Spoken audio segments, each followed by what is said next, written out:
Good morning, everybody, and thank you for joining us this morning. My name is Margaret Whitby and I work in the UK's Border and Protocol Delivery Group. I would firstly like to apologise for the confusion this morning. We wanted to ensure that we have Q&A functionality on this event, so we had to quickly move over. It didn't work the first time we set it up. So thank you for bearing with us and being patient, and it's great to see so many of you here this morning, even if it is virtually. That's again, many apologies for the delayed start, but I think we have plenty of time to run through the detail we have. I'd like to now hand over to Lucy Ferguson from the embassy in The Hague. It's been a long morning already. Apologies, Lucy. Thank you. Thank you. Thank you. Thank you, Margaret, and good morning, everybody. As Margaret said, I am Lucy Ferguson and I am the Deputy British Ambassador in the Netherlands, and a huge welcome to all of you for this third Industry Day today. We would, of course, have really liked to have done this in person, as I think you have done before, but I know that it will be a fantastic virtual event nonetheless, and we're delighted to see all of you here. Now, we are 10 months into 2021, and it has been really impressive how well businesses have adjusted to the new trading arrangements since the start of this year. Until the end of the first quarter, the Netherlands remained the UK's fourth largest trading partner and accounted for 6.5% of total UK trade. This is a testament to how well businesses on both sides have been able to adapt and continue to capitalise on the trade and investment opportunities between our two countries. The smooth transition can also be attributed to the ongoing cooperation we have had with the Dutch authorities, including Dutch Customs, the NVWA and the ministries. And this has been really helpful in ensuring we are in a good place operationally to continue trade flows between the UK and the Netherlands. We will continue this cooperation with our Dutch colleagues, and we invite businesses to continue providing feedback on their experience in adapting to the new procedures as well. The UK is also an important export destination for the Netherlands. In 2020, export to the UK supported 3.2% of the Dutch GDP. It is crucial for us to maintain this trading relationship as well as possible moving forward, and also in order to support the recovery from COVID-19 as well. Global trade is currently and will continue to play an important role in contributing to global economic recovery. In times of economic difficulty, it is even more important than ever for countries and businesses to remain open to trade. We are working closely with all government departments and countries around the world, as well as individual businesses and business representative organisations, to ensure that we keep goods and services flowing and that supply chains can continue to function. The UK government fully recognises the pressures businesses are under today, not least also due to continuous impact of COVID-19. The COVID pandemic has had a major impact on businesses across the globe, and we know that has put pressures on global supply chains. Firms are also facing increased freight transport costs, with the agri-food sector particularly affected.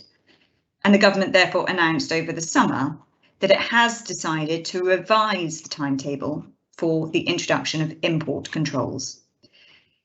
In short, this means that certain border formalities, including for agri-foods and plant products, will be introduced in the course of 2022.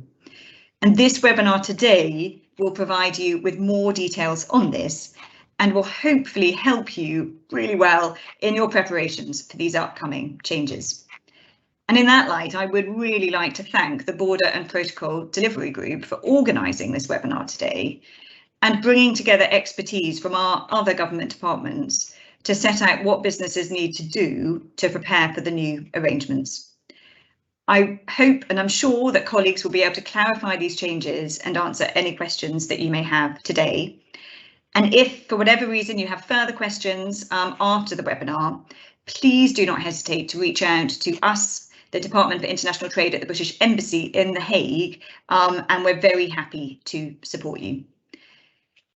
The transition period has passed, but the preparations for businesses continue. And now is the time to familiarise yourself further with the formalities of importing into the UK. The steps businesses should take to prepare vary depending on your trading activity, and the preparations might not only relate to the controls at the border, but also touch on conformity assessment, labelling and travel requirements. So while this webinar will cover a vast amount of important information, it is also important to explore the gov.uk website to get an understanding of which actions you need to take to continue doing business with and in the UK. And the time is now. So thank you again for inviting me to open the session today. I know it will be a really useful and interesting discussion. Good luck to our speakers and thanks for being here. And Margaret, let me hand back to you in our Border and Protocol Delivery Group. Thank you, Margaret. Thank you very much, Lucy. I think looking at the attendees, I think everybody has made it across from the old link. So I apologize again for the slow start to this event. But as Lucy said, we've got lots to cover today, lots of details to share with you about the GB import controls. But first of all, on the next slide, we've got a few ground rules. You can ask questions throughout the webinar. Please use the Q&A bar to ask those questions. My colleagues from the various government departments will answer them as we go, but we'll also have a full Q&A session towards the end of the event where we hope to pick up a number of the themes and issues that you raise and address those. Following the presentation, we will share the slides. We are recording the webinar and we will post that on gov.uk. That will be available to review again. We will also capture all of your questions and we will publish the responses to those as well. So please do ask questions in the Q&A. There are some other features for this webinar. You can explore the settings to see a translation, but it's not terribly reliable into Dutch, but it is there if you need it, but we haven't got translation for the full event, I'm afraid. On to the next slide. We have a brief overview there of what we're going to cover this morning. First of all, we're going to go through the customs procedures, then the sanitary and phytosanitary procedures in Great Britain. We're going to go through the UKCA marking requirements. My colleagues will update us on their work on the single trader window in GB and on operational testing. We've got some case studies for you for moving goods, and then we'll close with a Q&A session. We hope you'll find lots of detail in there to help. And on the next slide, we would like you, if you could please, to log into Slido. You can use the QR code or indeed just log in through your browsers and answer this question for us. We have 3 questions for you throughout the event, so not a heavy load, but we'd really like to hear from you as to whether you've moved goods between the EU and GB since the 1st of January 2021 and how successful that was and or whether you had any problems with that. So question 1, please, if you could log into Slido, we'd be very grateful. Thank you. On the next slide. As Lucy said, we are 10 months in. You will be familiar with the export procedures from the EU, and now it's time to really focus on those import requirements in GB. I'm going to summarise them here, but my colleagues from the government departments will go through them in detail for you. The waiver that was in place for exit summary declarations for some ended on the 1st of October from goods coming out of GB. And from the 1st of October, it's also worth noting that ID cards are no longer acceptable for entry into GB. We've done a big programme of work to share that information across the EU, and we hope that information is getting through, but worth noting for hauliers in particular. And the 1st of January, as Lucy mentioned, import declarations or use of the simplified procedures, if you're authorised to do so, come into force. Import declarations must be made from the 1st of January 2022. And importers will also be required to pre-notify the UK authorities about lower risk plants and plant products and products of animal origin coming in, and my colleagues will talk you through how to do that. In July, 1st of July 22, from then, entry summary declarations will be required for all goods moving into GB. Export health certificates will be required for products of animal origin and certain animal byproducts. Phytosanitary certificates will be required for regulated plant and plant products. And again, the pre-notification of products of animal origin will be required. Goods will also need to enter through border control posts, BCPs, to undergo documentary identity and physical checks. So a handy slide there, I hope, that summarises when the different requirements come in GB. And as I said, my colleagues will talk you through that in more detail. And the first of those to do so is Claire Wilson from Her Majesty's Revenue and Customs. Claire, are you there? I am here, Margaret, and good morning, everybody. Thank you, Claire. Just before Claire comes on, we have another question for you too. For those of you who are in Slido, if you could go and answer question number 2, please, and that is about your readiness. I do apologise. Claire, take it away. Thank you, Margaret. Just pausing and letting people look at that question on Slido. If you could move us on one slide, please. Thanks, Kathleen. Okay, so Margaret's talked about some of those key dates, and just a reminder on the customs key dates. From now, so from October, the EXS waiver that was in place for empty pallets, containers and roll-on, roll-off movements has ended, and EXS declarations are required. You can find out a lot more about EXS declarations at gov.uk. And then looking ahead to the future, from the 1st of January, all importers and agents will need to be approved to use simplified procedures such as entry into declarants records at the point of import. So if you've been using delayed declarations during this year, during 2021, those will come to an end and you must be approved to use those processes from the point of import. And then looking ahead to 2022, ENS declarations, that's safety and security declarations, will be required for goods moving into GB from the EU. If you could just move us on again one slide, please, Kathleen. And let's have a little look at that July requirement. So from July 2022, as I've said, those full ENS declarations will be required. They are submitted at consignment level, and the carriers have the legal responsibility to make sure that that is in place. Declarations can be amended up until the point of arrival, if necessary, and a little bit more information on our following slide about what systems you will need to access, because there is a separate system for safety and security declarations. So if you can move us on again, Kathleen. So to make those safety and security declarations, you need to use the Safety and Security GB service. You need to register for that service on gov.uk through our government gateway.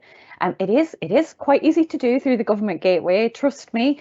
But what you will need before you get in there is a GB EORI number. And just a word on GB EORI numbers in general. So those are needed for any interaction with UK customs systems.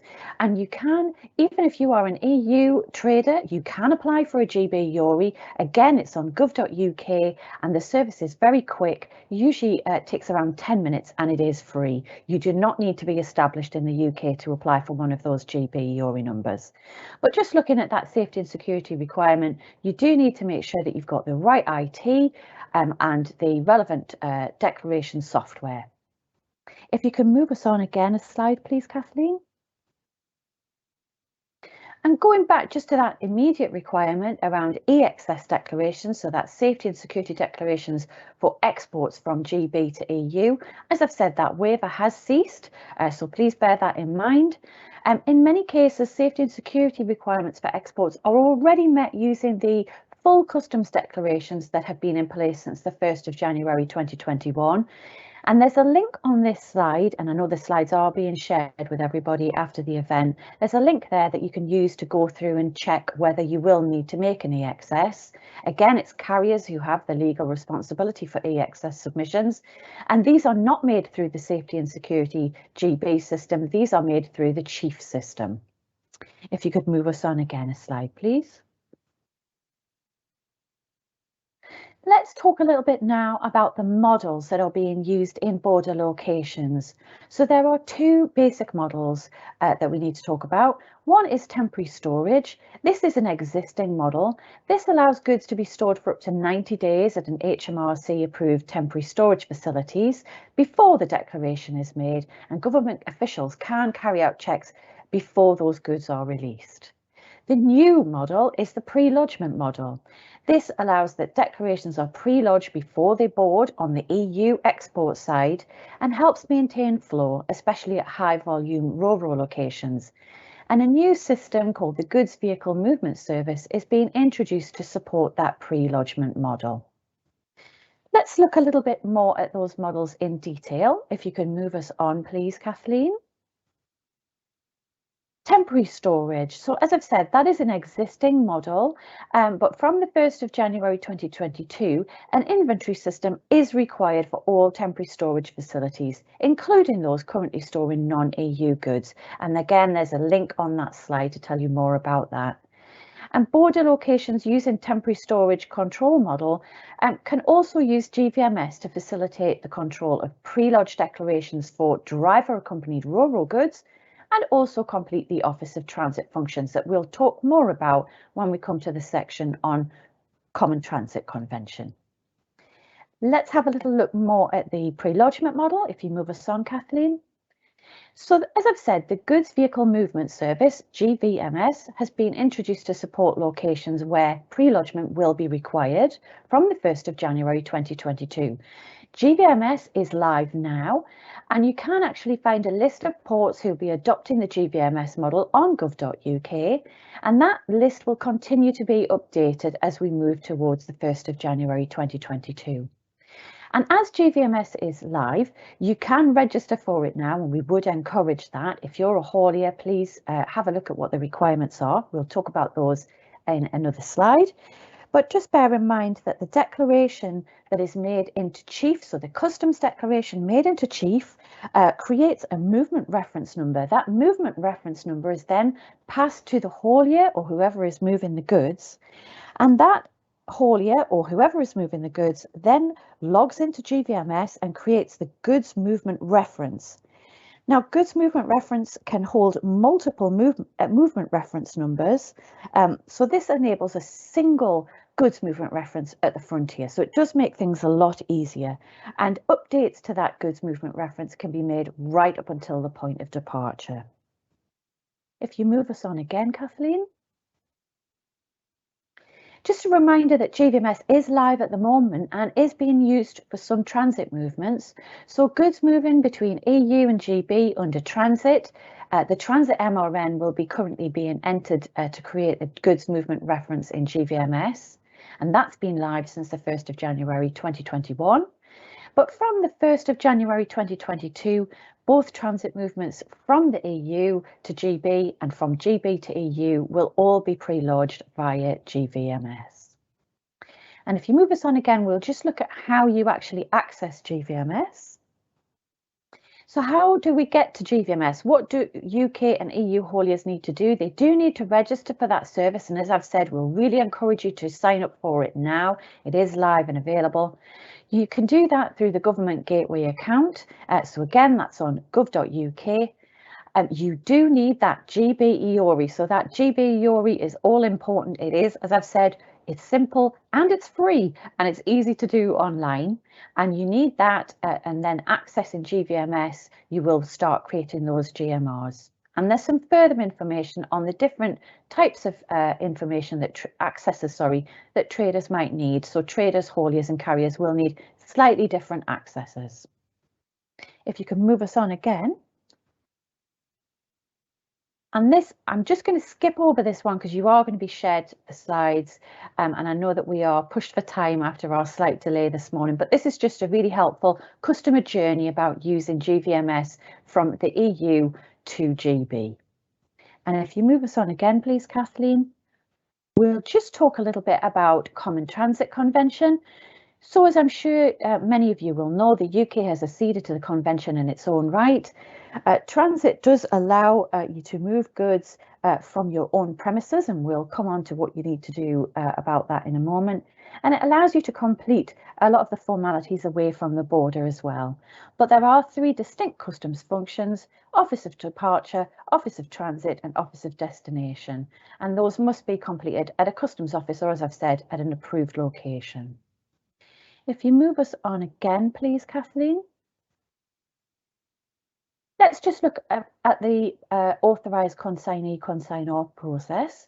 So if you are using goods transit processes, and you're regularly using that, you can apply for authorised consignee consignor status.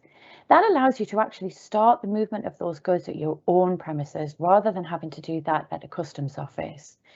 And HMRC are helping people with adding additional locations onto those authorised consignor consignee statuses as well. And we do that really quickly. We've got something like a 5-day turnaround at the moment. To apply for that, you will need your GB EORI number, there it is again, or your XI EORI number if you're applying through Northern Ireland. You cannot use an EU EORI to apply for UK Authorised Economic Operator status. And there's some other information about what you will require as well, but it's well worth thinking about if you regularly use transit procedures. And if you move us on again, please, Kathleen. Let's just have a look at avoiding some common errors that we have been seeing since the 1st of January 2021. So we have seen that hauliers have not been ending movements at an office of destination or an authorised consignee location. And if that is not happening, then the guarantee is not released. And that basically means that your guarantee will continue to increase its load and you won't be able to add new movements onto that. The second thing that we've seen is that hauliers have not been completing an office of transit entry into GB. And instead they're presenting a GB EORI. Now that isn't legally compliant, so that must be completed. If you can move us on again, please. Transit movements being closed before goods leave the EU. So some UK consignees haven't been closing the movements before they receive the goods. And again, this one is not legally compliant, so it is worth examining whether that's happening in any cases if you're moving goods into transit. And just the fourth one there is inconsistencies between the goods, the transit declarations and import declarations. And the most common errors there are gross weight, number of packages or insufficiently detailed description of goods. And if you move us on again, we've got another slide about transit errors. And so the fifth one is declaring the wrong office of departure. Some non-simplified traders, so they are not authorised consignors, are declaring an office of departure on their transit declaration, which is different to the office where the transit movement is actually being started. So you do need to be careful about that. And then finally, declaring the wrong office of transit for entry into the EU or other CTC territory. It must be the next port of entry into the customs area. So that's, again, just a recap on some of those common errors that we've been seeing, and it is really helpful if those can be avoided. If you could move us on again, please. Let's have a little look at GB import value added tax. So we introduced a postponed VAT accounting last year, and it's available to all VAT registered businesses, and it accounts for imports from all countries, including from the EU, but also from rest of world.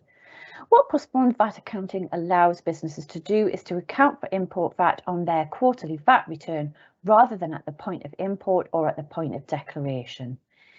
If traders have been using the delayed declarations process that's been available during 2021, they must have been using postponed VAT accounting. But those who chose to use full declarations, for example, have had the option to do postponed VAT accounting or use existing processes.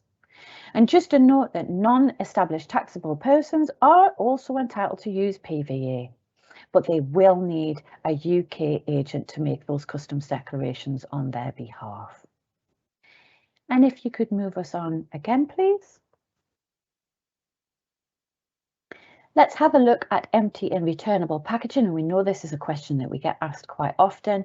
There is some really good fulsome guidance on gov.uk about the HMRC GB process, but from the 1st of January, reusable packaging would have required an import or export declaration, but we are allowing that to be done via conduct or oral declaration rather than a full declarations process. And just a note that the importer or exporter do not actually need to own the goods or packaging to claim returned goods relief, but they should be the same person moving those goods. So as I've said, gov.uk has got a lot of information on this, and we've got the link there on the slide for you. And if you can move us on again, please. Let's have a quick look at rules of origin. So from the 1st of January 2021, traders will need, if they are using rules of origin, to carry out a number of actions. They will need to classify their goods. They will need to look up the origin rules in the EU-UK Trade and Cooperation Agreement. They need to check that their goods meet those rules. And most essentially, they will need to sort out supply chain documentation. So that means declarations from suppliers or exporters. And a claim can be made if the importer, a claim can be made if you've got that proof of origin via two routes. You can make a statement on origin, that's made out by the exporter, but the importer can also make an importer's knowledge. And just a note on reference numbers, so those are slightly different depending on whether you're in the EU or the UK. In the EU, the exporter reference number is the REX number, that's the registered exporter number, and that is needed if the consignment has got a total value of more than €6,000. But in the UK, we will not have registered exporter numbers. We will instead be using the GB EORI number. There it is again, that EORI number. If you could move us on again, please, Kathleen. And just a quick word about free ports. So this is being introduced by UK government. At a free port, goods can be entered into simplified customs documentation without paying tariffs. And businesses operating inside those designators in and around the port can manufacture goods using these imports and add value before exporting them again. And free ports will start going live later this year, and we will be publishing information on that. But ahead of that actually happening, we've already started to publish guidance. So if you're a business that wants to apply to use the free ports custom procedure, if you're a business getting ready to use one of those sites, or if you're wondering about how you go about declaring goods and paying tax when using a free port, then that is all available on gov.uk, and we've got those links there for you. And if you move us on to what I think is the final slide, Kathleen. This is just a recap. What can you do now to prepare for the 1st of January? It's very important to start agreeing those Incoterms and be clear about who's responsible for what, particularly as we've said, if you're looking at using rules of origin, getting that documentation in place, and do share that detail down your supply chain so that there aren't any hiccups. Start applying for any authorizations now. If you're thinking about using simplified procedures, for example, you do need to apply for a duty deferment account. EU traders can apply for a GB duty deferment account, and GB traders can apply for one. This is the Vodafone voicemail service for. It's not mine. GB traders can apply for one. Please leave a message after the tone. When you finish recording, please hang up or press the hash. We won't leave a message on that answer phone. And just to say, that does take some time. So some of our authorizations can take up to 60 days. So as we are now in October, it's essential if you're going to be using those from the 1st of January that you apply for those now. And a recap again, those exit summary declarations, that waiver has gone. So you must be using exit summary declarations if they are required. And then looking ahead to January, we will need import declarations for all EU to GB movements. So that's full customs declarations or simplified procedures. You should be registering for and using GVMS if that route is appropriate through that border location. And then in July 2022, you will need to start submitting entry summary declarations and having all the preparations in hand, including the right systems to do that. So Margaret, that's just a recap on everything that people can start preparing for. Back to you. Thank you, Claire. Yes, lots of detail there, and I can see from some of the comments coming in that there is a lot of detail in there, and I think our audience would welcome if we could go nice and slowly over this detail, but we will be publishing the recording of this event, and we will be sharing the slides with you. The other issue that's come up as you were talking, Claire, is about the abbreviations. Huge numbers of abbreviations throughout customs, as we all know. I think we have, in the main, tried to set them out clearly in the slides. But if you had a handy link to the usual customs abbreviations that you could post in the chat, I think that would be very helpful. Yes, and we apologise for that. There are a lot of abbreviations, but as you've said, Margaret, the slides will be shared with everybody, and don't be afraid of gov.uk. It does have lots of helpful links. It does indeed. Thank you. It helps me get through every day. Thank you very much, Claire, and we will come back to you and I'll just remind all of our attendees that please do ask us any questions that you have for Claire and colleagues in the Q&A. Next, we've got a presentation from Nadia Manon from the Department of Environment, Food and Rural Affairs, and Nadia is going to talk us through exporting food and drink and plants and all sorts of things from the EU to GB. Thank you, Nadia. Over to you. Thanks, Margaret. Welcome everyone. I do work for the Department of Environment, Food and Rural Affairs, and I'm going to be talking you through the new import controls for sanitary and phytosanitary goods entering Great Britain following the announcement that was made by UK government on the 14th of September. As Margaret mentioned, these slides will be shared later today, and my colleagues will be present for the Q&A presentation, so please do share any questions that you have. If you can go forward 2 slides, please, Kathleen. Get to the next one, please.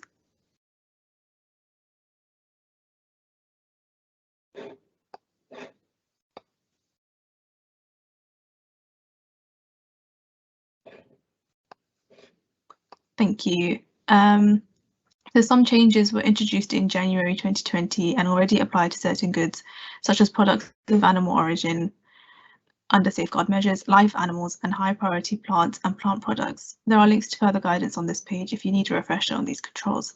If you can move on to the next slide, please, I can talk you through the changes to import controls. I'm just going to turn my video off because I think my internet is a bit unstable. So I'll now give you a brief overview of future import controls which will come into force next year before talking in more detail about IT systems, health certification and marketing standards. From 1st January 2022, products of animal origin, animal byproducts and high-risk food not of animal origin will need to be pre-notified. Pre-notification for all regulated plants and plant products will also be required. Notification should be made by your importer in Great Britain using the Import of Animals, Food and Feed System, or IPAFS, which is the new IT system for notifying the authorities in Great Britain of the arrival of SPS goods. From July 2022, there will be new requirement for export health certificates for products of animal origin and animal byproducts. The requirement for phytosanitary certificates will be extended to all regulated plants and plant products and not just those which are high priority. They will also be subject to physical and identity checks at border control posts. Sanitary and phytosanitary goods will need to enter Great Britain through an appropriate border control post to enable physical checks. However, physical checks of live animals will continue at places of destination until notified otherwise. Can we move on to the next slide, please, Kathleen? So what do you need to know for 1st January? All sanitary and phytosanitary goods will need to be pre-notified using the IT system IPAFS. It is the responsibility of your importer in Great Britain to submit a pre-notification on IPAFS. In order to submit a notification, they will need the following information: the product that is being imported, the date that the product will be imported, which country the imported product is coming from, and the place of destination for the consignment. To access IPAFS, which is the new IT system, the importer will need to create a government gateway ID via gov.uk. The first person to register an organisation will become the administrative owner. In order to raise a notification, you will need to have a UK-based entity that can be detailed on the application and is responsible for the consignment. You may need to employ an import agent to do so. Any notification raised on IPAFS must be raised by the person responsible for the load. If you go into the next slide, please, Kathleen, I can talk you through export health certificates that will be required from July in more detail. It is the EU exporter's responsibility to obtain the export health certificate, which will be issued to you by the competent authority in the country from which you are exporting from. A certifying officer authorised by the competent authority must complete the official certificate. They could be an official veterinarian or official inspector as defined by the relevant EU retained legislation. The EU exporter must send an electronic copy of the health certificate to their importer in Great Britain. The original must be presented with the goods to the border control post. Your importer in Great Britain must upload the electronic copy of the certificate to IPAFS as part of the pre-notification process. Any official sanitary and phytosanitary documents that are required to accompany the health certificate will be specified on the relevant health certificate. Other documentation may be required depending on the commodity, such as catch certificate for marine caught fish. Model health certificates are available on gov.uk and you can use these to check specific requirements for your commodity. As you can see, links are available on the slide. I must stress that these are examples of certificates and the real certificates will be issued by the relevant competent authority in your country. If you cannot identify an appropriate health certificate, you could speak with your importer in Great Britain and check gov.uk for an import licence. If there is no import licence available, you will need to complete an IV58 form and send it to the Animal and Plant Health Agency. Links are also available on this slide. If you can move on to the next slide, please, Kathleen. Thank you. So from 1st July 2022, phytosanitary certificates will be required for all regulated plant and plant products. A phytosanitary certificate is a testament from the Plant Health Authority that the consignment has been officially inspected, that it complies with legal requirements for entry into Great Britain, and that it is free from quarantine pests and diseases. The phytosanitary certificate will need to be obtained from the Plant Health Authority in the country where the supplier is based. The inspection for the phytosanitary certificate must take place no more than 14 days before the consignment is dispatched, and someone in the inspectant Plant Health Authority must sign the phytosanitary certificate within the same 14-day period. You will need to upload a copy of the phytosanitary certificate on the import IT system Peach if you need to pre-notify your consignment. If you go on to the next slide, please. So we tend to get a lot of questions from businesses about composite products, so I'll cover this quickly for you. To clarify what I mean by composite product, these are food products that are intended for human consumption only. They contain a mix of processed products of animal origin and plant products used as the main ingredient, not just added for flavouring or processing. For example, this could include a ready meal lasagna, pork pies, or mayonnaise if it contains more than 50% egg. Composite products must follow the stage requirements for products of animal origin, so they will require pre-notification from 1st January 2021 and from 2022, and from 1st July they'll require health certification to arrive at a border control post. However, there are a few exemptions. Goods are exempt if they contain less than 50% processed animal product, no meat product, and they meet the requirements set out in legislation outlined on this slide. If your goods contain any meat product or more than 50% animal product, it must be pre-notified using IPAFS, and it must be accompanied by an export health certificate to follow the phased approach set out by products of animal origin. If you're not sure if this applies to your product, there is detailed guidance, including a composite product decision tree available on the animal imports file sharing link, which you will find at the end of the presentation. If you move on to the next product, please. Next slide, please. Thank you. So from July 2022, the process for pre-notifying sanitary and phytosanitary goods on IPAFS will change. From July, a common health entry document will be required, which means that further information will need to be entered as part of the notification. The required information is laid out on this slide for you, but this includes information such as the country of import, the product, reason for import, and transportation details. On the next slide, you will see a process map of the SPS process from 1st July. Which goes through this in a bit more detail. If you go to the next slide, please. So moving on to a topic that we have been asked about quite a bit. So cut flowers will be required to be pre-notified from January 2022, along with all regulated plants and plant products. Cut flowers are labelled as regulated and notifiable will need pre-notification from January 2022. A full list is available on the link provided, and you can find cut flowers listed under parts of plants other than fruits and seeds of. So from July 2022, they will need pre-notification and a phytosanitary certificate. All other cut flowers listed as regulated will require pre-notification from July 2022, but only if instructed to do so upon submitting a customs import declaration. So the link is available on that slide there for you to have a look at as well. Can we move on to the next slide, please? So on this slide, you can find a Q&A of our most asked questions relating to plant and plant products. This includes questions on what physical checks would look like, in which case most physical checks on high priority plant and plant products from the EU will take place away from the border initially and will be based on assessment of risks. There is a link there to the plant health portal, which you can visit once these slides are sent out. We also get asked questions about whether importers will incur any additional charges because of these new checks. Fees will be applied for checks on EU imports, as is the case from imports from non-EU countries. Again, please do look at the plant health portal for further information. And lastly, will this also mean any charges to imports from countries outside the EU? For plant and plant products, a common import regime will ultimately apply to all third countries, so any changes will apply equally to EU and non-EU countries. If we can move on to the next slide, please. There are some changes being implemented for products transiting through Great Britain, which I will talk you through briefly. From January 2022, animal products transiting through Great Britain will need to be pre-notified on IPAFs before entry. Before the goods leave the country, they will need to be pre-notified to authorities. Plants and plant products will need to be accompanied with a signed declaration stating that the goods are under phytosanitary transit. There is no requirement to pre-notify these goods. From July 2022, consignments transiting through Great Britain will require an export health certificate and must enter and exit through a point of entry with an appropriately designated border control post. If you can go on to the next slide, please. And the next issue I will touch upon is groupage. By this, I mean the commercial grouping of multiple consignments within a single sealed trailer or container. There are 4 models that have been developed for importing groupage loads from the European Union into Great Britain. These include, and are listed here. So first, this is the Consolidation Hub Method, whereby different consignments are brought together at a single approved premise. The certification takes place for all individual consignments by the certifying officer.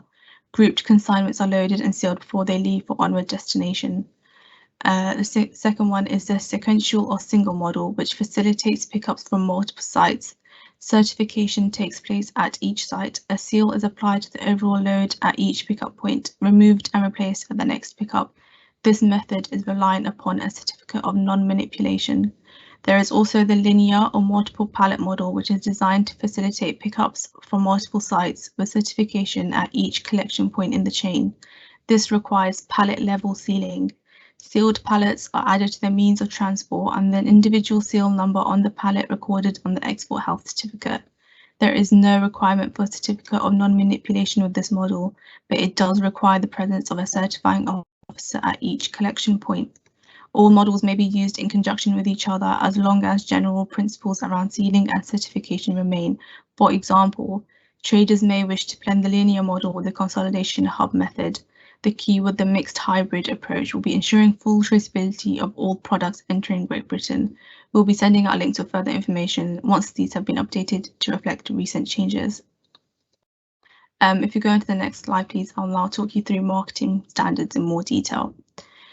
Marketing standards will differ according to the product you are exporting, so please do visit the links provided for detailed guidance.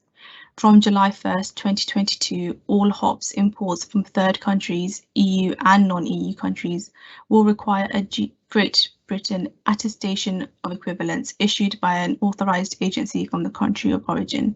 Until the 30th of June 2022, imported hops and hop products must be accompanied by one of the following documents: an EU attestation of equivalence issued by an authorised agency, or an EU certificate from EU member states only issued by an approved certification centre. For wine, EU wine imported into Great Britain will require UK VI1 certificates from 1st July, and for poultry meat, EU poultry meat with optional indications for farming or chilling methods, or both, will need a third country listing or an EU competent authority certificate. In the next slide, I will briefly cover organics. So at the moment, Great Britain recognises the EU as equivalent for the purpose of trade in organics until 31st December 2023.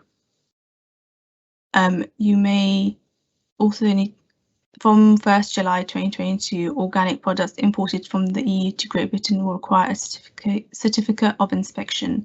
You'll need to use the interim manual Great Britain Organic Import System to do so. To request forms for the manual GB Organic Import System, please contact your organic control body, and in the link on the slide here, you'll find a list of these. If you can move on to the next slide for food labelling. So lastly, in terms of food labelling, you'll have a little bit longer to make the necessary changes. For any pre-packed food placed onto the UK market after 31st September 2022, a UK-based food business operator or UK importer address on the food will be required. Labelling rules apply once the food is placed on the market, rather than when it's imported. Therefore, food information may be corrected following import, but before the food is placed on the market in the UK. Overstickering is an acceptable method of correcting information, but an oversticker must not obscure or cover mandatory information, for example, the date mark or the lot mark. So on to the next slide. This concludes my presentation today, so many thanks for your attention. You can access further information through our links in the presentation, and I will now pass you back.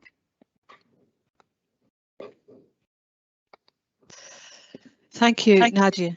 And thank you to your colleagues I can see who are answering questions in the chat, and we'll pick up and perhaps expand on some of these later in the Q&A, but it's very useful and a lot of information there. We appreciate that. As I said, we'll be sharing the slides and you can go through them at your leisure, and there's lots of links to further guidance here.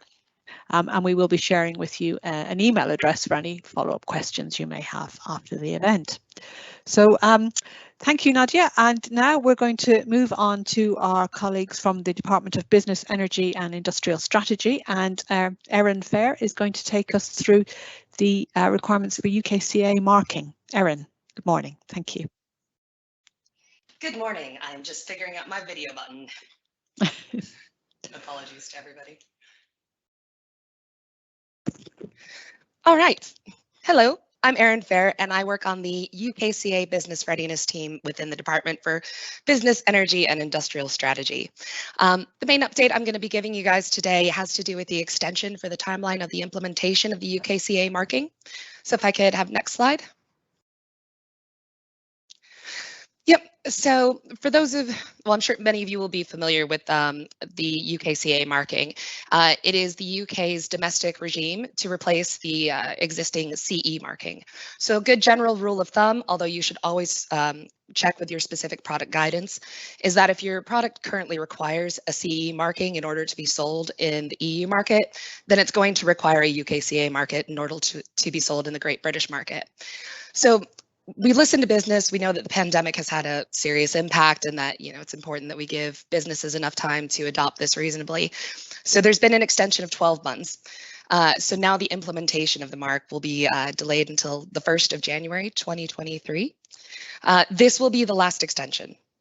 So, if you yourselves or if you know anybody within your industries who are banking on there being an additional one, please, I encourage you to let them know that there will not be one. So at the moment, we are still in post-transition measures, which means that products that have the CE marking can continue to be placed and sold and distributed until they meet their end user throughout the GB and NI markets. That will be going until, again, 1st of January 2023. At that point, the UKCA marking must be used on products that require it. We have extended also the labeling easement. So this allows for an additional year, so that would go until the 1st of January 2024, when you would be able to, instead of placing the UKCA marking directly onto the product and incorporating it into your manufacturing, you will be able to affix it either by sticky label or on accompanying documents. Again, check your specific product guidance to make sure that you know all of what's allowed. So yeah. And just to give you kind of some highlights of this, anything that's required the CE marking, including aerosol products, will still need the UKCA mark. You can start using the UKCA right now as well. We encourage those of you who especially need third-party conformity assessment testing to please, if you haven't started making moves on that, we highly encourage you to do so now, just to make sure that we're avoiding, any hiccups or any, any potential problems in that area, obviously. So yeah, at the moment too, you can and you will be able to affix both the CE markings and the UKCA markings to a single product. And like I say, you can start using the UKCA from now, but it won't be required until the 1st of January 2023. There is also a responsibility of importers to affix their address to the product, which is also required by the 1st of January 2023. That stayed the same. If you have questions about exactly what that means or other requirements for importers and such, I'm going to be putting some links to our guidance pages in the chat. And also I'm going to be posting our email address. So if you have questions, you can email the Goods Regulation Policy team, and we will do our best to get back to you as soon as we can. Also, just a final note that the requirements for placing products on the NI market are currently unchanged. So you can continue using the CE marking, or if you would like to adopt the UK NI marking now, which again, if you're required to, we encourage you to as early as possible. You may use both of those from any time. So please let me know if you have any questions in the Q&A, and thank you very much.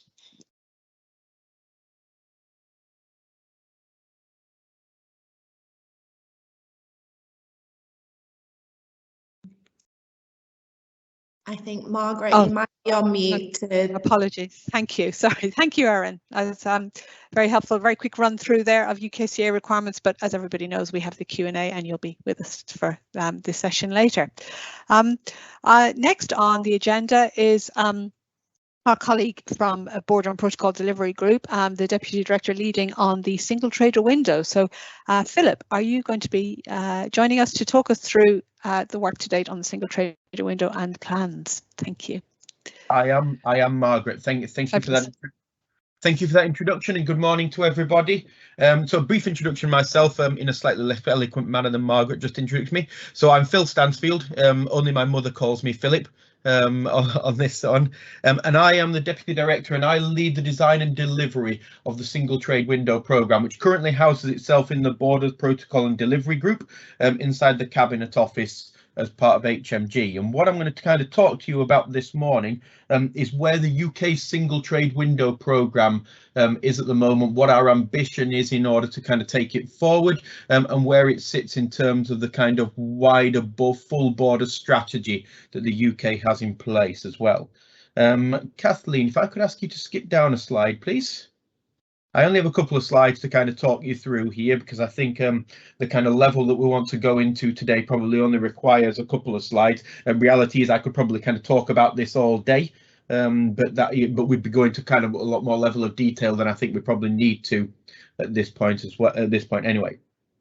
So what is kind of the single trade window? Single trade window is meant to be a single portal by which anybody who needs to interact with their legislative requirements, either importing goods into the UK or exporting goods from the UK, can deal with all the relevant government departments.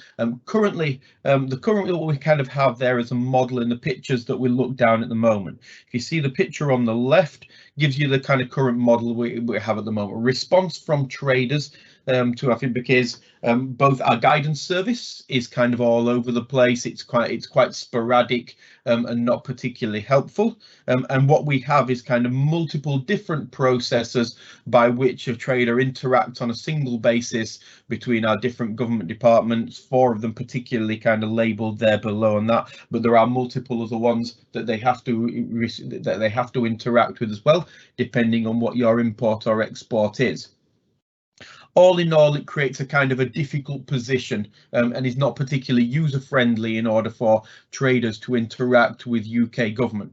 Single trade window is kind of defined by the World Customs Organization and the United Nations Economic Commission for Europe, which I've only ever known as UNICE before. Involves effectively how we bring all those processes together. So in essence, the trader thinks they are only acting with a single entry point into the UK, and that is your diagram on the right. as to where we want to go to, which brings me nicely into kind of the way we are currently trying to architect and build the single trade window for the UK. We already have significant amounts of technology in the back-end systems in HMRC, DIT, DEFRA, Home Office and others. And what we are not seeking to do at the moment is to replicate in the single trade window programme what those positions already do. What the single trade window programme in essence is delivering is the glue which binds all those things together. Yeah. This kind of contrasts with kind of previous announcements where people have kind of suggested that single trade window is this monolithic piece of technology which kind of replaces all those. That's not the way the UK has decided to go down in terms of that. It's also fair to say that the UK current position as to where we're at the moment, we don't really have a single trade window. The programme has put one system into live at the moment, which is a kind of user-centered guidance service. But it's also fair to say that that does not constitute a single window. Where we are kind of really good is the kind of the background work needed to do in order to knit it all together in terms of the digitizing our processes that we need to do and updating those kind of back-end systems, and therefore you add the kind of the glue, the glue which binds everything together on to really then deliver the benefits of a single trade window. So we're really kind of in a good position across government at the moment in order to do what we want to do in that respect. If we think of I want to kind of just outline the benefits of a single trade window here. So they are really kind of twofold. They are for traders, because at the moment in that kind of diagram on the left, what we have at the moment is multiple pieces of information and data being requested by multiple departments, being filled in several times by the trader. It's not efficient and it's not effective in order for them to do it. And it actually produces a risk across government as well of the same bit of data being entered different times, different things being entered for it, either through innocent error or by kind of a lack of understanding on it. By bringing two effectively together and putting the trade at the center of what we want to do, and by basically saying this is the trade a trader wants to do, therefore these are our data requirements in order to do all of the interactions with UK government, apply for all the licenses, submit all the declarations that you need to do.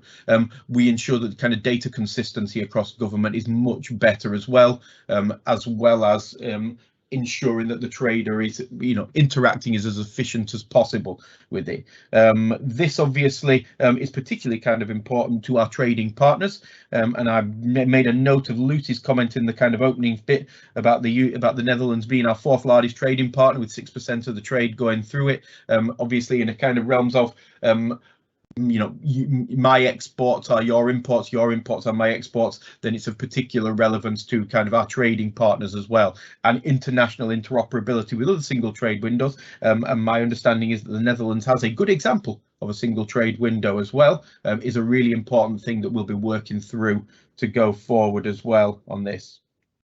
Where we currently are, we have a kind of roadmap as well. At the moment, we are building the foundations of what we need to do. So we're building a pilot declaration into the safety and security declaration as our first one at the moment, and we're exploring the kind of identity pieces and how we can integrate supply chain data in there as well at the moment, with a view to effectively pushing further wide over the course of the next 3 years in order to make the single trade window is fulcrum part of the 2025 border strategy, with the idea that the UK is aiming to be the best border in the world by 2025. Single trade window really forms the backbone of what we want to do with that. Without single trade window and without a really well functioning single trade window, that ambition would be either incredibly difficult or impossible probably to achieve. Kathleen, if I could just ask you to skip down to my next slide, please. Perfect, thank you.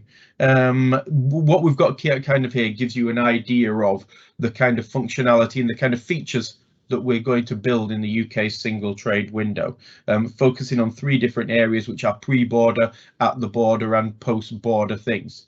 I should have probably mentioned in one of my kind of things when I talked about benefits for traders, the other real benefit for UK government in this one is the ability for data to be shared between systems in a real-time basis.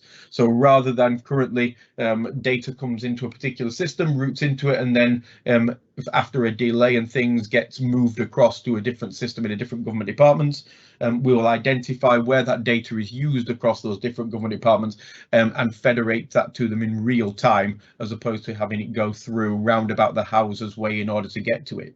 All of that will, will allow our border checks and our risking systems to be much more upfront in time, facilitating flow of trade through the borders as well, and making our interventions more targeted and more effective doing those. We very much are building around single trade window around the World Customs Organization's core features. That's the model we have kind of put on there at the moment, and you can see from the kind of key that I've got on the slides that the core features we're delivering for 2025 are the red kind of boxes, mostly focusing on pre-border checks and things that underpin what those need to be, and we're also focusing on some industry data benefits as well, working into our 2025, but accepting probably that single trade window will be, to achieve its full ambition and the full power of what it could do for us, probably moves wider than that and a longer term project as well, but still very kind of crucial that we put the vast majority of our functions in place over the next 3-year period in order to achieve that ministerially stated ambition of where we want to go. It's a really exciting time in the kind of single trade window program. I think we're just in the kind of process of really kind of taking off and delivering significant functionality will make a significant benefit to both traders in the UK and to businesses from abroad seeking to trade with the UK as well. I think that's kind of all I really want to say at the moment. I've got the live Q&A kind of open, but I don't see any kind of questions in there for that.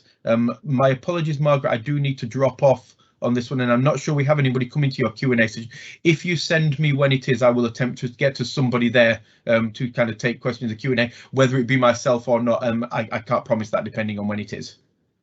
Thank you very much, Phil. Yes, we will certainly do that. We'll capture any questions that come in for you, and we'll send them through by email and see what we can do. But we'll also be sharing our Q&A after the event as well, so we'll make sure that it's all covered. But thank you very much for that presentation. And next we have another colleague of ours from the Border and Protocol Delivery Group, Barry Curtis. Barry is going to talk us through the operational testing that his team is doing, and I think he might even be looking for some volunteers, but I won't prejudge what Barry's going to present. Thank you.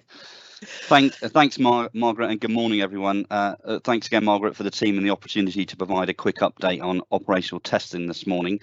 Next slide, please, Kathleen. So by way of introduction, as you've already heard, my name is Barry Curtis and I'm one of the operational testing leads within BPDG. And we're building on the testing that was done for the end of the transition period, and the operational testing program, as you will see there on the screen, focuses on assuring those 3 areas at the top of the slide. So maintaining flow at the border, a willingness to trade, and assuring the border operation model, which I'm sure you'll all be familiar with. So with that in mind, we've had to devise a program of testing activities to focus on those priority scenarios that have been identified with the Netherlands. And the aim of testing is really to start with simple scenarios and then build up to those more complexities within each test. So this year, actually, the operational testing, it makes it more in-depth and has a greater range of testing scenarios.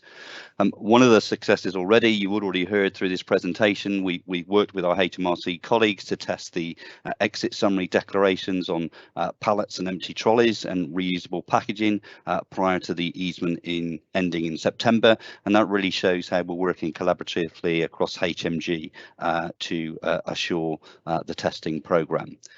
What I would say is you've heard throughout the call today the delay to the SPX checks until July next year. It has provided more time to do testing, and of course everyone's wants to know what that will look like. But more importantly, I think for us, it provides the opportunity to actually focus on those custom controls element that is coming in January, and that is our main focus at the minute.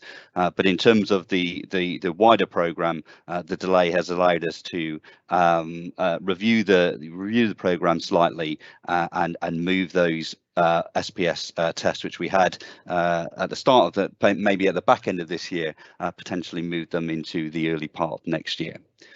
Next slide, please, Kathleen. So this is a pictorial view of how we devise and funnel down with operational testing. Operational testing, in essence, is the final layer of assurance at the strategic readiness level by assessing as a whole the readiness of processes, facilities, IT systems and participants. So you've heard today about BCPs being ready, systems being ready. All of that needs to come together for us to run an end-to-end test. It doesn't mean to say they're exclusive and we can break down a test depending on what's available at the given time. But in essence, from a purist perspective, we aim to run a test from warehouse to warehouse.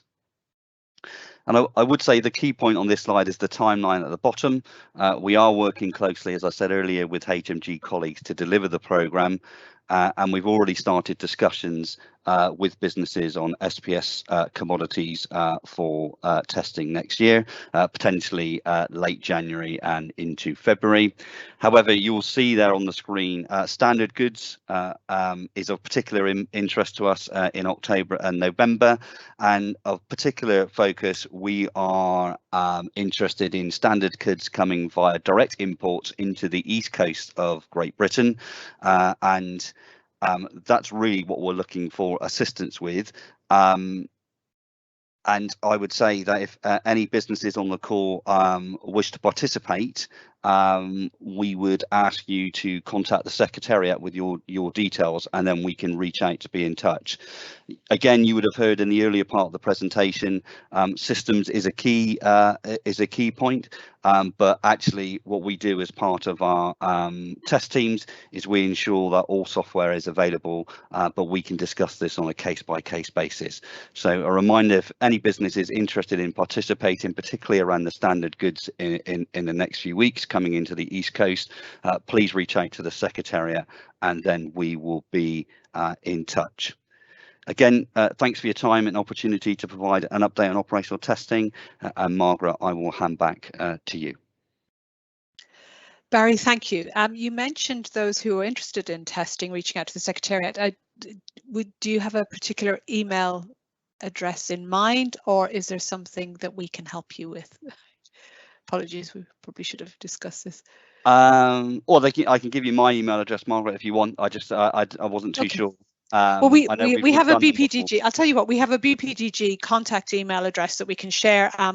Natasha and I will put that in the chat. So for those of you who are interested in helping Barry and the team do some operational testing, please contact us there and mark your email operational testing.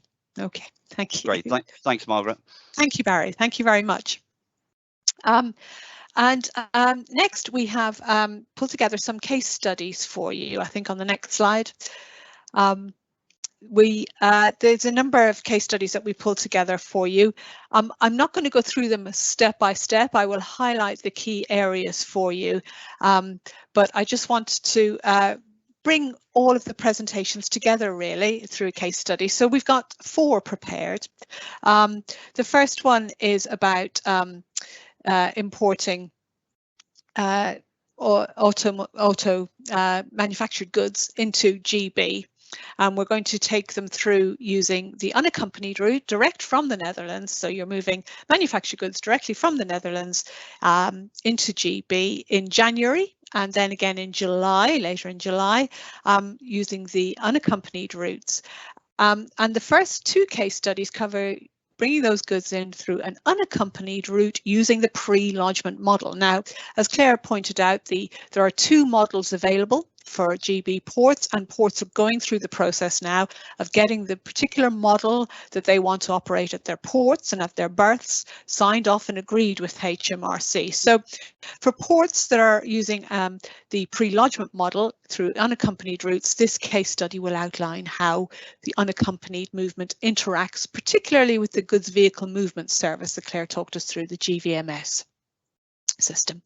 So there's that, and then with the second case study, which I'll just touch on, you'll be, I imagine, very familiar with it, but that is moving goods into a GB port that uses the temporary storage model. So that the usual rules apply for a temporary storage model. On the first case study, if we go on to the next slide, please.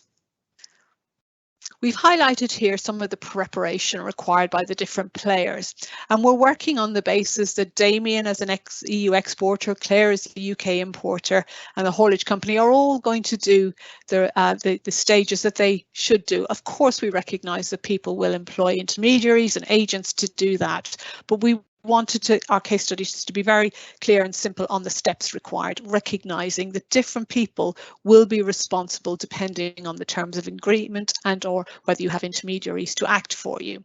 One of the key points that we are trying to bring out is that everybody in the supply chain should know what they're responsible for.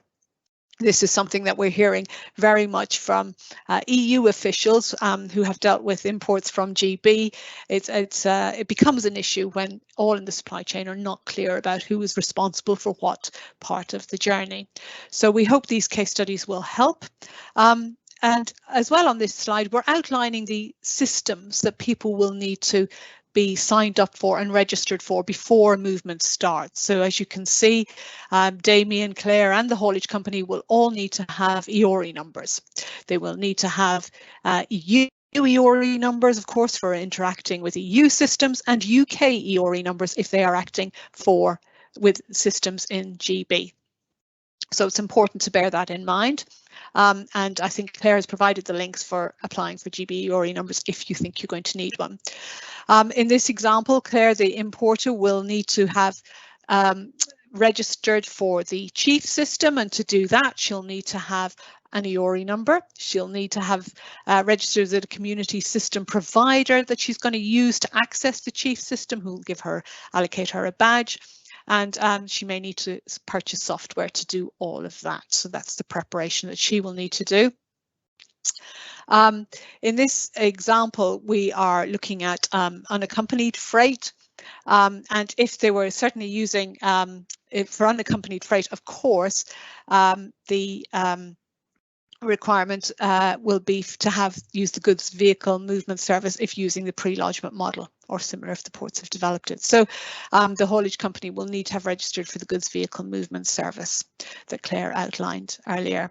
Of course, I'm not going to talk about the systems in the Netherlands. You'll be familiar with those from all of the exports you've been doing since January, but of course you'll be aware the port bases, the port community centre system at the Dutch ports, and I'm sure if you're not already registered for it, most of you know how to do that. So we're not going to cover that today. On the next slide, we have a step-by-step walkthrough of moving these auto parts to GB through an unaccompanied route and them arriving at a GB port that uses the pre-lodgement model, as I said. I'm going to stress it again. It's important that everybody's clear about who is responsible for what. So in this example, Damien, the exporter in the Netherlands, is going to submit his export declarations through the Dutch customs systems, and he will have submitted a safety and security information as part of that export declaration. When he submits that declaration, of course, he'll get a movement reference number that shows that that has been done. And because this particular movement is coming into a port in GB that uses the pre-lodgement model, Claire must pre-lodge her import declaration before the goods leave the EU. And to do that, she's going to submit her import declaration using Chief. This will produce a movement reference number, which she must give to the haulage firm. So the haulage firm, of course, will bring the trailer to the port in the Netherlands, and they will link that to the trailer reference number using the port-based system. And the haulage firm then, of course, will also need to start now interacting with the UK's GVMS system. They will go in there having registered for it, and you can register, as Claire said now, for the GVMS system. You create a goods movement reference number and link the movement reference number for that GB import declaration and the trailer reference number and the crossing details for that. So you need to link all of the movement reference numbers for all of the goods in that trailer into this one goods movement reference number on GVMS. That GMR, that goods movement reference number, is presented as part of the check-in in the EU at the border, and the trailer and crossing details will then be updated through the systems.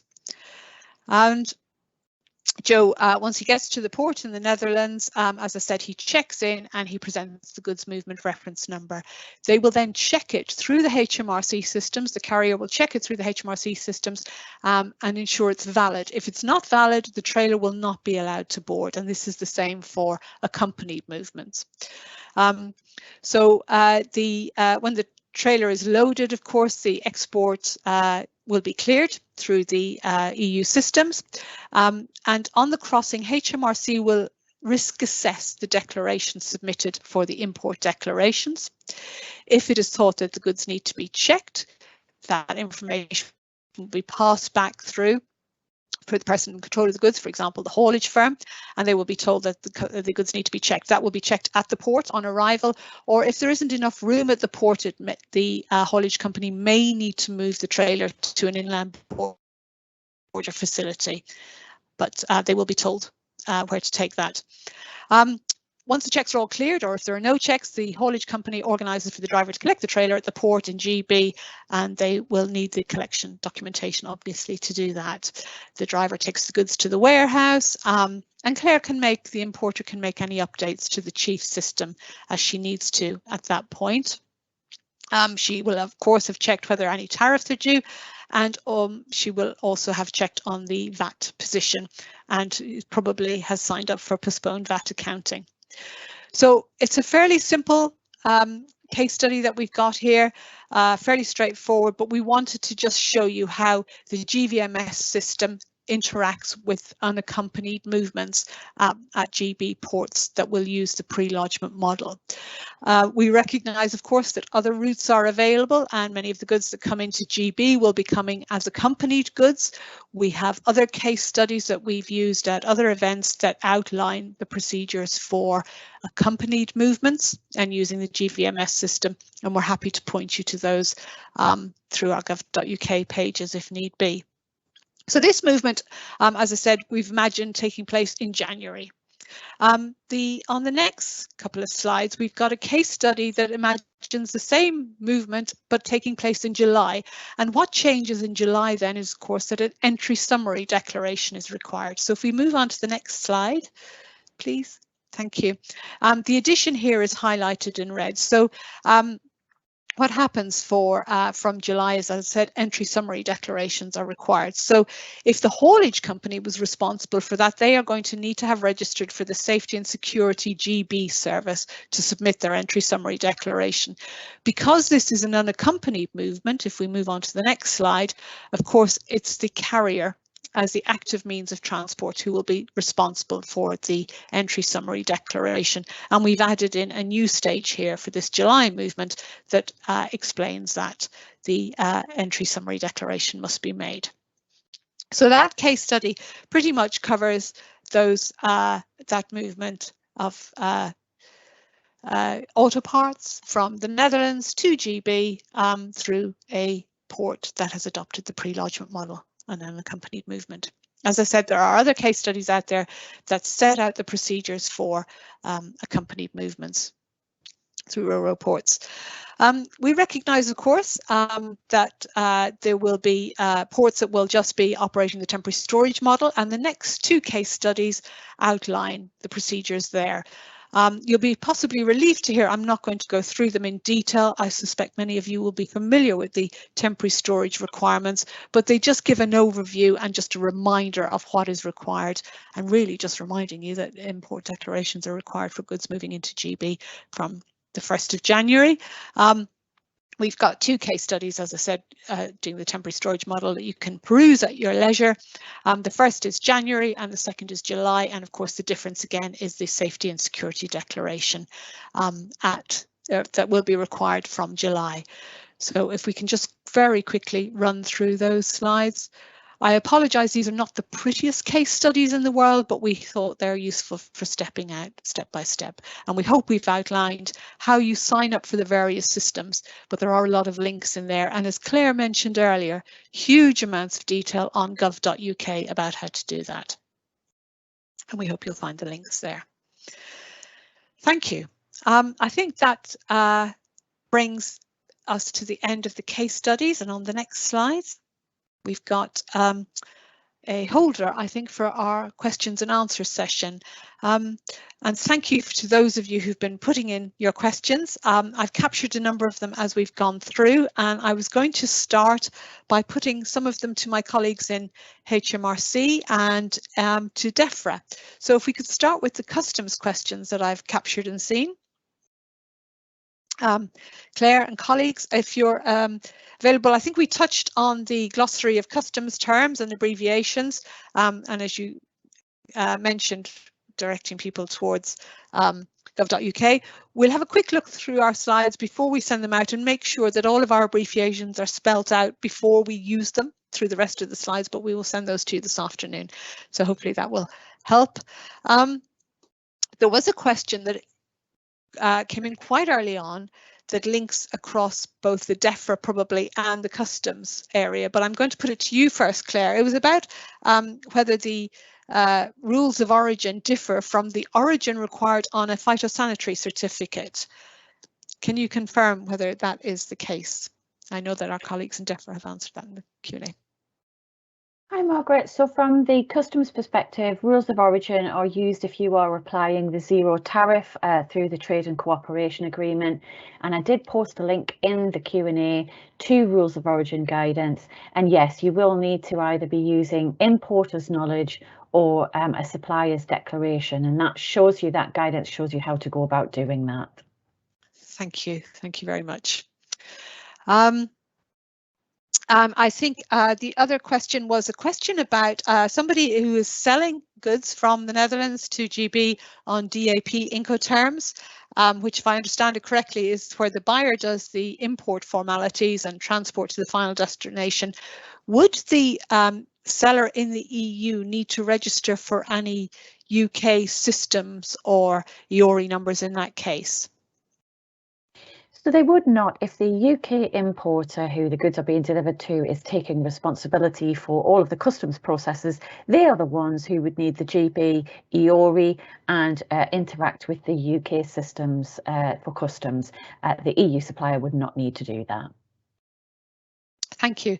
Some of our audience are pointing out a couple of things that we haven't covered in this webinar, such as e-commerce and moving goods through ports and airports. But I can see that you've posted detail online of where to find more information about that.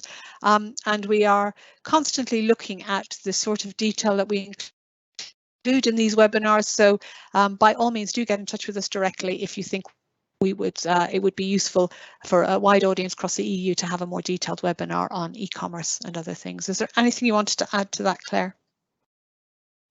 No, I mean, we're certainly very happy to come back on any particular questions. I think that was just, are we covering them in the webinar, basically, but very happy to add some links in, as we have done, to where people can find further information. Thank you. Thank you very much. Unless I've missed anything, is there anything else you'd like to bring out or remind people of, because I may not have caught up with all of the questions? Just a reminder, Margaret, I think on those GB IORIs, we did cover this in the presentation, but those GB IORIs are very simple to get. You can get them online. They are very quick and easy to do through our government gateway. If you are an EU haulier who is going to be using the GVMS system, you will need to get a GB URI. And similarly, if you are an EU trader who is going to be completing some of the customs declarations via a UK established agent, of course, then again, you can get those GB URIs very simply through gov.uk/EORI. Thank you. I see we've got a late arrival, a new question in about how much time before arrival of the Ro-Ro ferry on the UK side does the ENS have to be done? So when does the entry summary declaration have to be done? And I can see that your colleague Luke has been quick on the draw with that question and he's posted into the chat it's 4 hours before arrival of the vessel into the UK, and he's even put the link in there as well. Thank you very much, Fabulous. Luke. Thank you, Luke. Covered. Lovely. So 4 hours, everybody. And that's from July, of course, isn't it? Thank you. That's right, Margaret. That's from the 1st of July 2022. Thank you, Claire. Do stay with us if you can, please, just in case there are any more late-breaking questions for customs. But I can see that the majority of the questions today were for our colleagues in the Department of the Environment, Food and Rural Affairs. So if I can come over to Nadia and the team, and I know you've been picking up a lot of these questions in the chat, so thank you all. But I thought we could start with, there've been a few questions about the difference between point of destination inspections and inspections at the BCP. So first question I've identified is, do importers or others need to arrange the inspection at a location in GB between now or from January before the BCPs come into place? Would somebody be able to talk us through the procedures there, please? Hi, Margaret. It's Jason from the Plant Health team in DEFRA. Absolutely, I can cover that. So as it stands today, obviously, if you're importing high priority plants, they can be inspected at a BCP or at a place of destination. So obviously, the place of destination was a scheme that we put in place to allow us to be able to check goods inland while the BCPs are being built. Obviously, from the 1st of January, we'll continue to require pre-notification for high priority plants, but we'll also then require pre-notification of all other regulated material. The thing to say here is, I was just saying pre-notification, so you do not need a phytosanitary certificate for all other regulated goods. You will still need a phytosanitary certificate for high priority plants, but in regards to the question asked, there won't be any physical inspections that take place on the regulated plants and products between January and July. When physical inspections will take place is from July 2022. So that's where the checks will take place at the border control posts and or the control posts. Places of destination will no longer be a scheme that we can use. And what I can do is quickly just put in the chat again a link to our plant health portal page that explains sort of the process as what's happening in January, what's happening in July in regards to physical inspections, when they'll take place, and then what requires a pre-notification, etc. So I will pop an extra link in the chat for that. Thank you. Thank you very much, Jason. So just for clarity, and it came up again, so there is no need for a phytosanitary certificate from January to July unless it's for high risk products. Yes, so only high priority plants will continue to require a phytosanitary certificate. High priority, sorry, I will get my terminology correct. And I know the Food Standards Agency are on the call as well. So Andrea, if there's anything you want to add, by all means, dive in. Thank you. Me at this stage. Thanks, Margaret. Thank you. Thank you. There was a question then about phytosanitary certificates and whether they're required for plant extracts. And I appreciate you've answered some of these, but just bringing it out for the audience. And I think you said they weren't required. Is that right, Jason? Yes, so if it's a processed good and it's been processed to the point where it mitigates the plant health risk, so I'm assuming, like you say, that this plant extract might be some form of oil or liquid or something, then we would generally consider that to be a processed good and not require a phytosanitary certificate or pre-notification for entry into GB from a phytosanitary perspective. Okay, thank you very much. Moving on then to certificates of origin, whether they're required for plant products. we may have to take this one away because I think it's the certificate of origin pertains to sort of the marketing requirements, which sort of falls outside of the phytosanitary bit. So we'll have to take that one away and come back to you in writing on that one, I'm afraid. That's lovely. Okay, thank you. And then we have a question about cut flowers. And when will all know what cut flowers need to have inspections? Will it just be for certain varieties? Yes. So again, what I can do is I can put it within the sort of the answer to one of the questions. There's a link there that explains which genera, so things like roses, gypsophila, carnations, what will require a PC and pre-notification, and then what just requires pre-notification as and when you're instructed to do so. So that breaks down exactly which sort of varieties, genus and species need to be notified to us. In terms of the physical inspection as well, I can provide a link that will explain sort of the reduced frequency of inspection if the goods are sort of EU origin and what the physical inspection rate is likely to be on those goods. Thank you. Thank you very much, Jason. One of your colleagues, I think, mentioned as we were going through the slides in our internal chat about the needing to bring out some more clarity, I think, about the poultry meat requirements and marketing standards. Arjan, are you able to do that for us now? Are you there?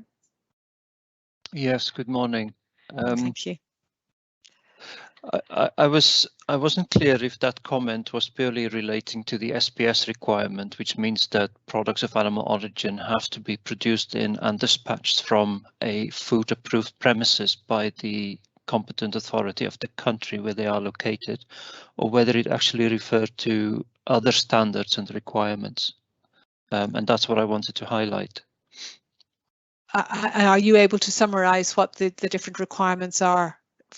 Only from an SPS certification perspective, Okay, and it is, as I've just outlined. So if you want to export a POAO product from the EU to Great Britain, then that will have been produced in and dispatched from a premises, an establishment, which is approved by your competent authority as a food approved establishment under the EU hygiene regulations, regulation 853/2004, and that must be indicated on the export health certificate that must accompany those consignments.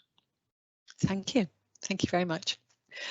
We've had a couple of questions about IPAFs, and I think although you have provided clarification in the chat, I just wanted to bring out the fact that can you confirm, colleagues in DEFRA, that IPAFs is replacing peach, but people should carry on using peach in the meantime? Is that right? Until told otherwise, will they be informed when they need to move over to IPAFs? Absolutely, Margaret, you're spot on there. So in terms of the IPAFs on the phytosanitary side is, yes, so IPAFs will replace peach. It will be the new import pre-notification system. But as it stands today, continue to use peach to make your pre-notifications until you're instructed to do otherwise. At the moment, like you say, there is some private beta testing being undergone for IPAFs to make sure it all works correctly. And like you say, the team responsible for this will reach out to traders, telling them when to switch over to use the new system. And could I just piggyback and emphasize that peach is a plant context, so phytosanitary only. So in the sanitary animals and animal product space, IPAFs is already up and running, and there is no alternative system. Okay, thank you. Thank you, Arjan. Thank you. And I see there's a late breaking question about being able to use one phytosanitary certificate from multiple lorries as now. Is that still going to be allowed after the 1st of July? You've beaten me to it there, Margaret. I was trying to pen a quick response on this one. So the multi-drop policy pertains to the place of destination scheme, which will sort of cease to be from sort of July 22. What you will be able to do is use one PC to cover multiple consignments, as like you say, as long as those lorries are all arriving roughly at the same time. You'll then declare those goods at the appropriate BCP. But what I will do is I'll come back with a bit more formal response to that one, as I appreciate that those particular scenarios that are referenced. I just want to be able to address each of those sort of individually as well. Lovely, thank you very much. Thank you.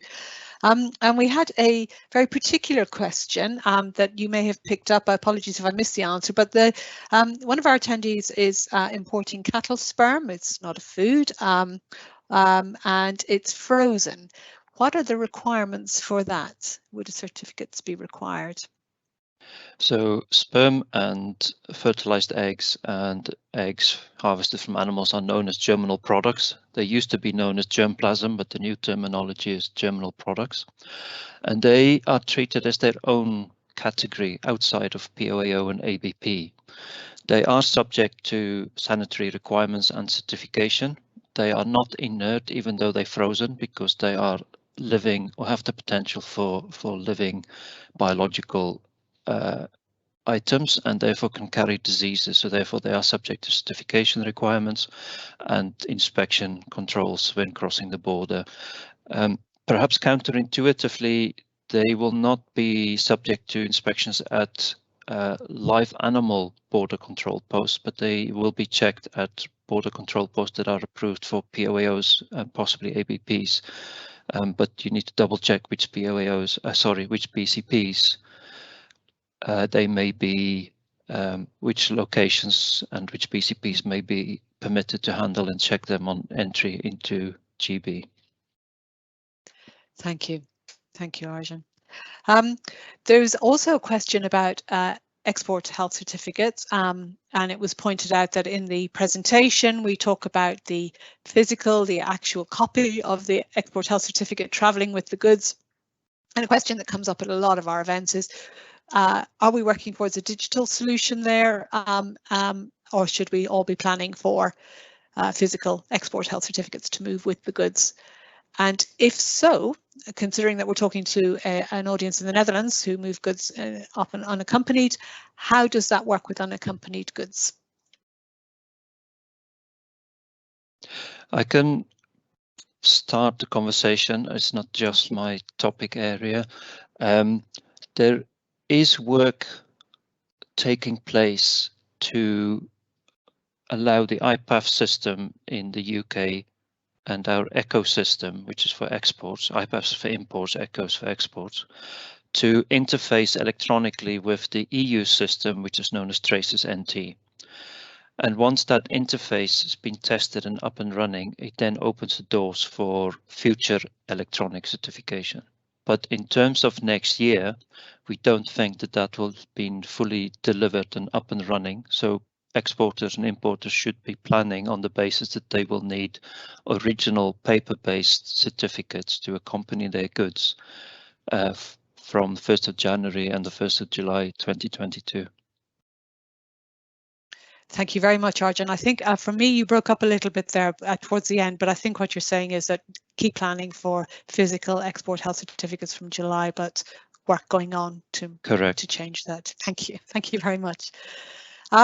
Another question, Justin, is about pre-notification through IPAFs. Can importers or others pre-notify an unlimited amount of products and countries of origin through one IPAFs notification? How does it work? Do you have to do a separate IPAFs notification for each consignment, or can you do one for many? Again, I'll pick this up. A consignment is legally defined as goods of a similar nature that can be certified by the same certificate, come from the same place, by the same means of transport. I'm paraphrasing because I don't have the exact definition in my head.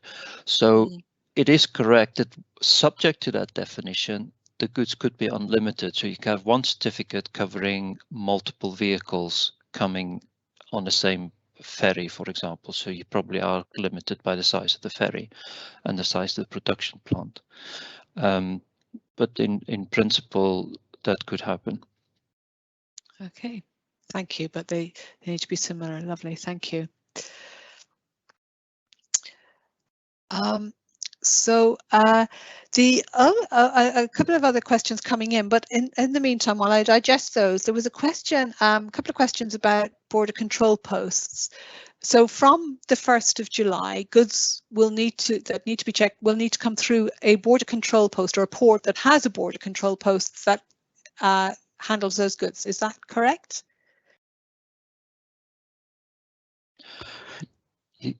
Sorry, I heard somebody else. I was going to say, you go first, Arjun, and then I'll cover the plant side. So I'm speaking on behalf of animals and animal products, and that is absolutely the case. So once we reach the border controls requirement, which as it stands is 1st of July 2022 next year, goods that are subject to SPS controls and certification can only enter GB at points which have an appropriate BCP to be able to carry out the checks for those particular types of goods. BCPs are approved based on whether the goods are live animals, products for human consumption, or animal products not for human consumption. And additionally, they may be further subdivided into whether they have the capacity to handle ambient, chilled, or frozen goods. So if you export frozen goods, you can only utilize a entry point which has a BCP which can handle frozen goods and keep them frozen while they do the inspections. Thank you. Jason, about plants? Yeah, and similar on the plant health side is, yes, from the 1st of July 22, yeah, goods will only be able to enter through border control posts. The one slight difference is that we will also allow plant regulated commodities to be checked at control posts, which are sort of like customs designated, approved and plant health approved sites that will allow inland checks. Please note that this is different from the places of destination scheme and there are more requirements associated with this. Again, I will post a link in on the chat, just highlighting sort of the information that we've published around control posts. But generally speaking, yes, goods will be checked at border control posts and control posts. Thank you. And also to add to that, Margaret, in terms of high risk FNEO, those products must go through an appropriately approved BCP. So it's the responsibility of the importer to make sure they've got their trade routes correct before taking it anywhere else. Else the products will be deemed an illegal import. Lovely. Thank you very much, all. And we're publishing details of the border control posts as soon as we can, aren't we, as we define them? Is that right? I know there's still some more work to do on that area, but we'll make sure that, yeah. Yes, so go ahead, Andreas. The lists will be updated as soon as the BCPs are designated, so a lot of them are at different stages at the minute, but they will be ready in time for next year. Lovely, thank you, which gives plenty of time for people to plan their routes and ensure that they're coming in through the right way. Thank you. Lovely. A couple of late questions. I think, Arjan, as you were talking, there was a question about whether what you were saying applies to Phytosanitary certificates as well. If anybody wanted to pick that up, by all means do. And the other late question in is about just a clarification that pre-notification from the 1st of January for fruit and vegetable, should it be done through Peach or IPAFs? And if so, when it's done through Peach or IPAFs, what do those putting in the information get back from the system? How do you know it's gone through properly? Yeah, that's an absolutely excellent question, and you've hit the nail on the head in that I was perhaps maybe a little bit vague before, where I said you will be notified as to when you will move over to IPAF. So I can't give you a definitive date on this call as to when exactly IPAFs will go live for fruit and veg. So that's why I say keep doing your pre-notifications on Peach, and then you will be instructed at the appropriate time when to move over onto IPAFs. In terms of what will happen when you make your pre-notification for those goods, obviously there won't be a phytosanitary certificate for those non-high priority goods. What we'll do is we'll have a look at the information that's coming in, and you'll pretty much get almost instantaneous sort of clearance around those goods. Okay, thank you very much. Thank you, Jason. That, I think, covers all of the questions. Is there anything any of our presenters would like to add or to bring out before I move on to talking through where people can find more information?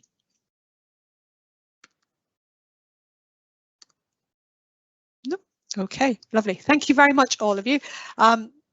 And thank you to our audience for all of the questions. And I think we've brought out lots of detail there, but we recognise there will still be more questions that you will have.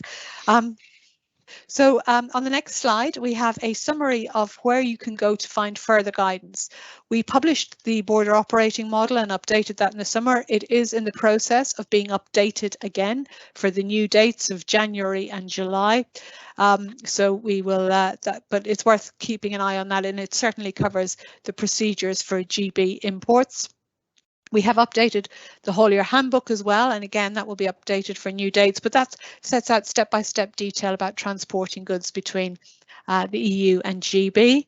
We're doing more of these events with our colleagues in British embassies across the EU, some country by country and some groups of country. You are more than welcome to join those, and you can sign up for other events that we're doing through the link here. And we tend to focus on different routes depending on the audience. If there are further questions that occur to you after the event, or there's more detail you just want to get out of us all, please do contact us at BPDG Inquiries. And of course, don't forget, if you want to sign up for operational testing, we'd be delighted to have you involved, and please contact us at this email address here.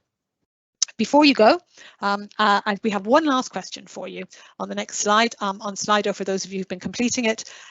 We hope you found this webinar useful. Please let us know if you have, if you understand more about moving your goods, and if not, if there's more detail you'd like to have covered, please do fill in and let us know what that is so we can build on what we've covered today. It just remains for me to thank our colleagues at the British Embassy in The Hague for all of their support and help in getting this event together, to my colleagues from BPDG and across government departments for joining us today and presenting all of that information, and to you for staying with us. And again, I apologise for the confusion at the start of this event, but we did want to make sure we had the Q&A functionality working for you. But thank you for joining us, and perhaps see you soon.